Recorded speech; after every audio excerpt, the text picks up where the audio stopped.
में 105वां संविधान संशोधन किया गया है। तो आज की इस वीडियो में हम इसी के बारे में जानेंगे। इसी से संबंधित सभी महत्वपूर्ण क्वेश्चन हम इस वीडियो में देखेंगे। तो इसलिए वीडियो आपके लिए महत्वपूर्ण होने वाला है। आप वीडियो को बिना स्किप के पूरे एंड तक देखते रहिए। तो चलिए आज की वीडियो शुरू करते हैं। तो सबसे पहले बात करें कि ये जो संविधान संशोधन किया गया भारतीय संविधान में, ये कौन से नंबर का संविधान संशोधन था? तो ये 105वां संविधान संशोधन था। और देखिए यहाँ से ये भी पूछा जा सकता है कि ये कौन सा संविधान संशोधन विधेयक था जो कि संसद में लाया गया था? तो ये 127वां संविधान संशोधन विधेयक था। तो आपको दोनों याद रखने हैं। और देखिए किससे संबंधित है? तो ये ओबीसी आरक्षण यानी कि अन्य पिछड़ा वर्ग से संबंधित है। देखिए ये जो विधेयक था ये लोकसभा में 10 अगस्त 2021 को पास हुआ था 385 मतों से, यानी कि इसके पक्ष में लोकसभा में 385 वोट पड़े थे। और राज्यसभा की बात करें तो राज्यसभा से ये विधेयक 11 अगस्त 2021 को पास हुआ था 187 मतों से। उसके बाद राष्ट्रपति ने अगस्त 2021 को इस पर अपने सिग्नेचर करके इसे मंजूरी दे दी। तो आपको ये डेट याद रखनी महत्वपूर्ण हो जाती है। अब देखिए इसके बाद बात करें कि ये जो संविधान संशोधन किया गया 105वां, किससे संबंधित है, इसमें क्या है?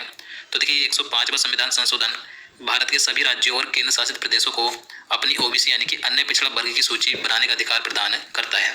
तो ये जो 105वां संविधान संशोधन है, इसमें कहा गया है कि भारत के सभी राज्यों और केंद्र शासित प्रदेश अब अपनी ओबीसी यानी कि अन्य पिछड़ा वर्ग की सूची स्वयं बना सकते हैं अपनी मर्जी से।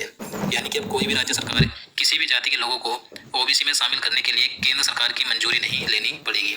देखिए पहले क्या था कि अगर कोई भी राज्य किसी भी जाति को ओबीसी में शामिल करना चाहता तो उसे केंद्र सरकार की मंजूरी लेनी पड़ती थी, लेकिन अब ऐसा नहीं है। अब ये अधिकार राज्य सरकारों को दे दिया गया है, यानी कि राज्य सरकार अपनी मर्जी से किसी भी जाति के लोगों को ओबीसी में शामिल कर सकती है। अब देखिए ये जो यहाँ पर 105वां संविधान संशोधन है, तो ये 102वें संविधान संशोधन से संबंधित है। तो मैं आपको 102वें संविधान संशोधन के बारे में बता दूं तो 102वां संविधान संशोधन जो कि 2018 में हुआ था, तो इसके तहत राष्ट्रीय पिछड़ा वर्ग आयोग को संवैधानिक दर्जा दिया गया था। तो देखिए जो राष्ट्रीय पिछड़ा वर्ग आयोग है इसे संवैधानिक दर्जा 102वें संविधान संशोधन के तहत दिया गया था। और राष्ट्रीय पिछड़ा वर्ग आयोग की स्थापना 14 अगस्त 1993 को हुई थी, याद रखना है। और देखिए 102वें संविधान संशोधन के तहत केंद्र को यह अधिकार दिया गया था कि वह सामाजिक और आर्थिक आधार पर किसी पिछड़ी जाति की पहचान कर सकती है और उसे पिछड़ा घोषित कर सकती है। तो ये अधिकार केंद्र को दिया गया था। इस परिस्थिति में केंद्र ही तय कर सकता था कि कौन सी जाति पिछड़ी है और कौन सी नहीं। लेकिन अब ये जो अधिकार है ये 105वां संविधान संशोधन करके राज्य को दे दिया गया है। लेकिन पहले ये अधिकार केंद्र को था 102वें संविधान संशोधन के तहत। अभी 105वां संविधान संशोधन करके ये अधिकार राज्यों के पास आ गया है। अब इसके बाद बात करें, देखिए 102वें संविधान संशोधन के तहत अनुच्छेद 338 बी और अनुच्छेद 342 से जोड़े गए थे। अनुच्छेद 338 बी में क्या था? राष्ट्रीय पिछड़ा वर्ग आयोग की संरचना, कर्तव्य, शक्तियों का उल्लेख, ये अनुच्छेद 338 बी में है। उसके बाद अनुच्छेद 342 ए की बात करें तो इसमें राष्ट्रपति को सामाजिक और शैक्षणिक रूप से पिछड़े वर्गों का उल्लेखित करने का अधिकार ये अनुच्छेद देता है।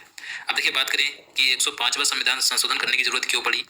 तो देखिए 2018 में महाराष्ट्र राज्य सरकार ने राज्य में मराठाओं को ओबीसी कोटे से आरक्षण दिया था, जिससे कि कई ओबीसी लोग इससे नाराज थे और ये मामला सुप्रीम कोर्ट चला गया था, जिससे सुप्रीम कोर्ट ने मई 2021 में 5 जजों की संवैधानिक पीठ ने एक फैसला सुनाया था, जिसमें इस मराठा आरक्षण को सुप्रीम कोर्ट ने असंवैधानिक घोषित कर दिया था। यानी कि इसमें कहा था कि ये जो यहाँ पर आरक्षण दिया गया मराठाओं को ये गलत है, क्योंकि जो 102वां संविधान संशोधन है इसके तहत केंद्र को ओबीसी लिस्ट बनाने का अधिकार था। तो सुप्रीम कोर्ट ने इस पर रोक लगाकर इसे असंवैधानिक घोषित कर दिया था। यानी सुप्रीम कोर्ट ने कहा था कि किसी भी राज्य सरकार को अब पिछड़े वर्ग यानी कि ओबीसी लिस्ट बनाने का कोई अधिकार नहीं है। तभी से लगातार 102वां जो संविधान संशोधन है इसका विरोध हो रहा है और अब इसी कारण से 105वां संविधान संशोधन करना पड़ा है। तो 105वें संविधान संशोधन के तहत अब राज्य सरकार को यह अधिकार दिया गया है